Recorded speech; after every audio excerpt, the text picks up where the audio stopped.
It's February 2020. Let's start streaming what's new.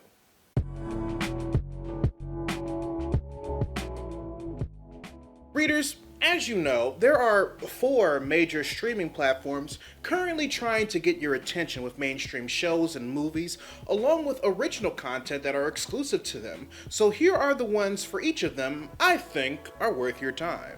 Let's start with Netflix, where we'll finally be able to see the 2nd season of Altered Carbon. Set in the year 2384 in a dystopian future where people have the ability to transfer their consciousnesses into new bodies as a way to live forever, Altered Carbon is about a rebel-turned-investigator, Takeshi Kovacs, who was placed into a new body after serving a 250-year prison sentence in order to solve the murder of 1%er Lawrence Bancroft.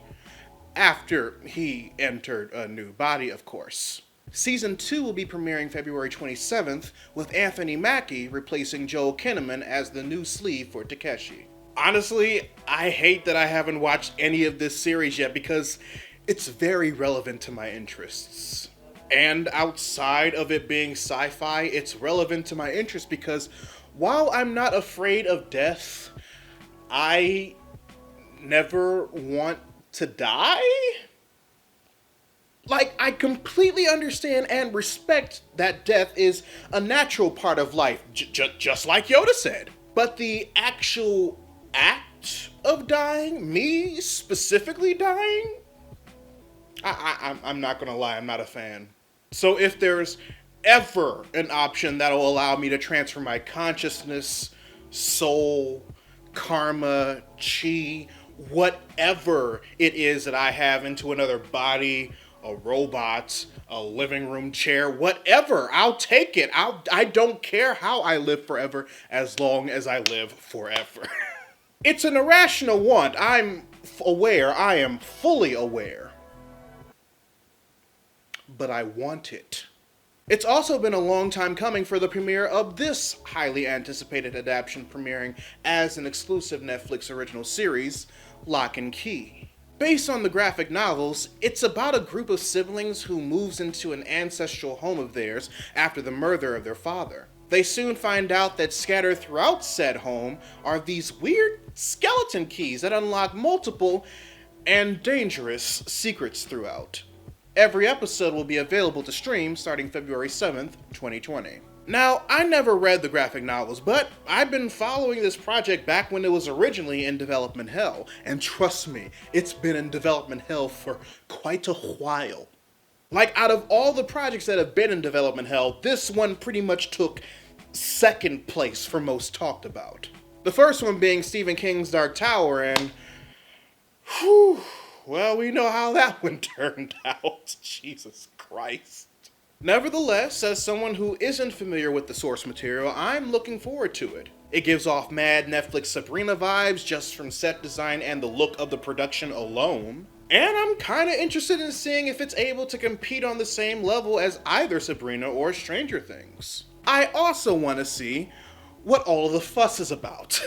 Because people have been trying to adapt this series for almost 6 years, so it has to be good, right?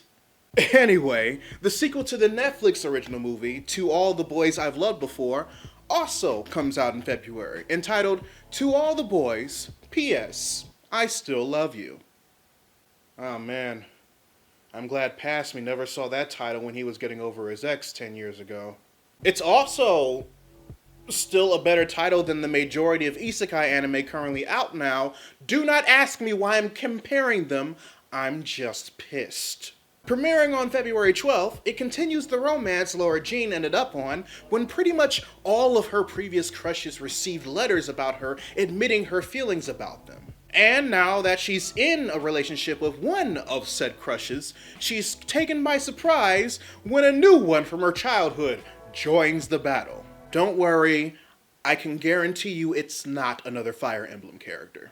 Now, I've never actually watched the first one, but I did see the trailer for it when it first premiered, and I thought it was a pretty cute premise. I was also stoked finding out that they got such a good Asian American actress like Laura Condor to be the star.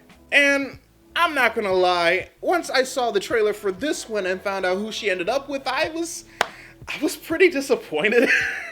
And then I saw how she reacted when I saw old dude at the end of it, and I just turned into Issa Rae for a minute. I'm rooting for everybody black.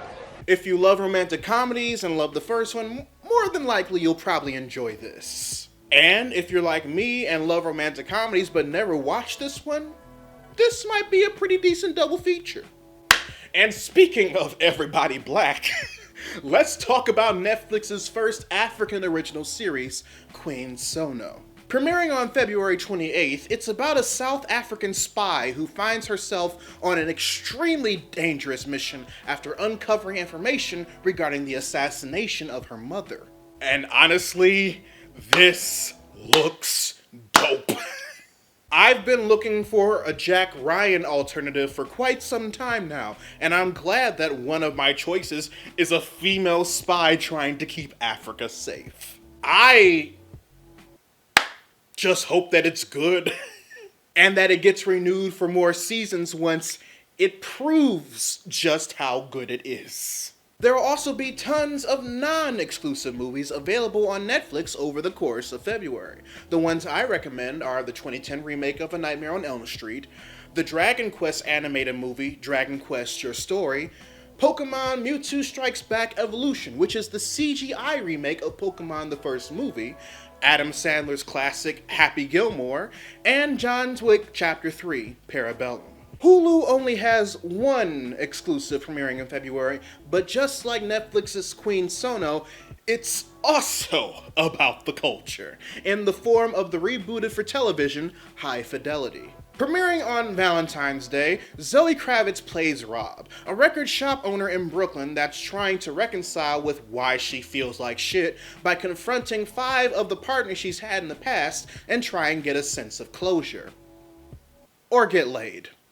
Whichever comes first. Get out the tub, get out of the house, have a little sex. Mom! What's great about this is that in the movie, Zoe's character was actually portrayed by early 2000s heartthrob turned late 2010s B-movie action star, John Cusack. Add that to the fact that Lisa Bonet of The Cosby Show and Zoe Kravitz's mom was also in the original 2000s movie as Marie DeSalle, and that tells me that this is the perfect project for her.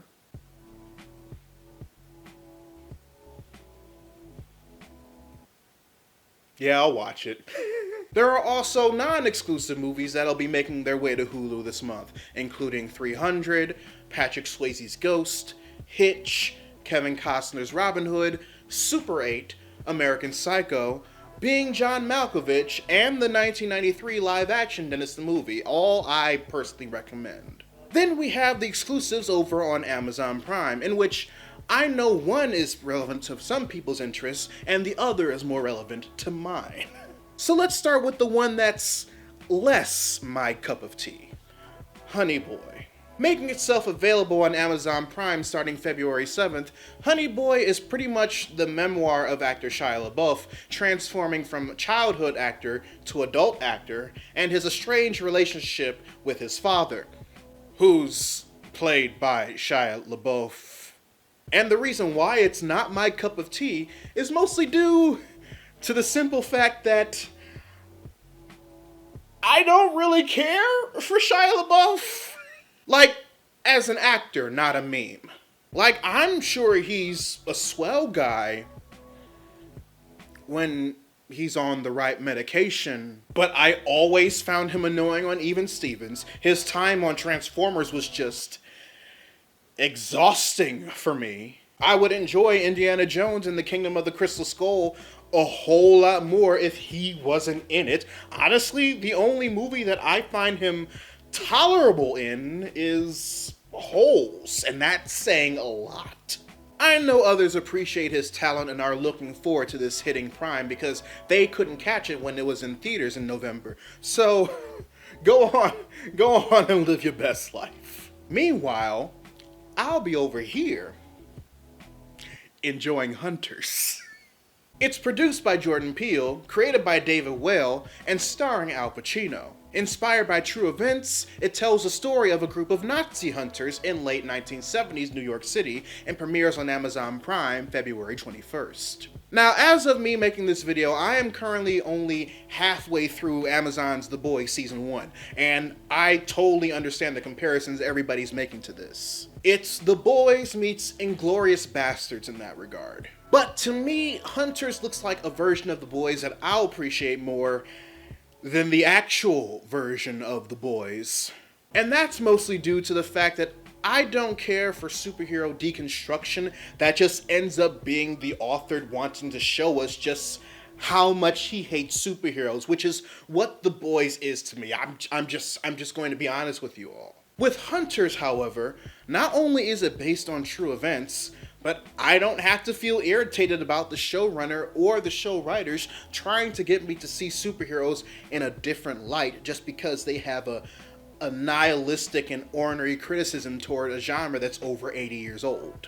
And that's because instead, it's Nazis. And fuck Nazis. All of them. Amazon Prime will also have Ghosts in Super 8, just like Hulu, but will also have Warren Beatty's live-action adaptation of Dick Tracy. Also, conveniently enough, starring Al Pacino. Another film I highly recommend. We finally got some exclusive premieres over on Disney Plus happening in February, starting with the February 7th premiere of the movie Timmy Failure, Mistakes Were Made. It's about a kid named Timmy Failure, who, through an impressive combination of he's so mature for his age and Rugrats-level imagination projection, is a self-proclaimed detective that, with the help of his 1,500-pound polar bear partner, has to find the person who stole his mother's scooter.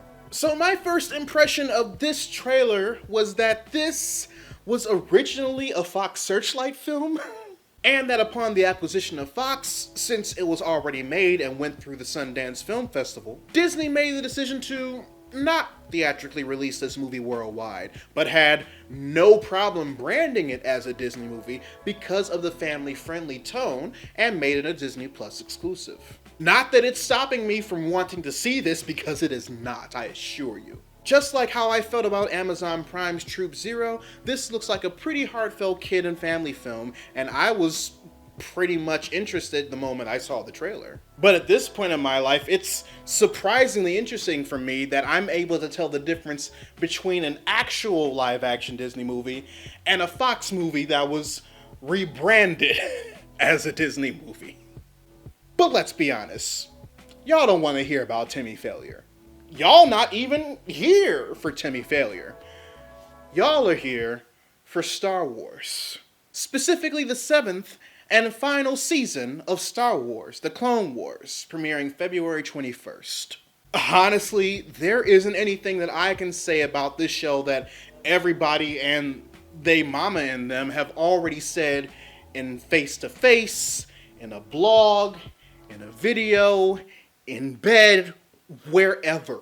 All I can recommend is that if you want the official retelling of the Clone Wars, since Genndy Tartakovsky's miniseries is no longer canon, and I'm not salty about that at all, what are you talking about?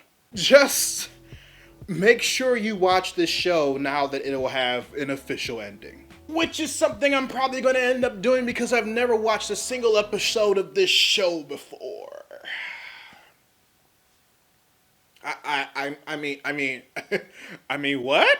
There will also be more Disney properties that'll be hitting the service in February, including Toy Story 4, the 2004 adaptation of Around the World in 80 Days starring Jackie Chan, and the 1988 comedy Big Business starring Bette Midler and Lily Tomlin.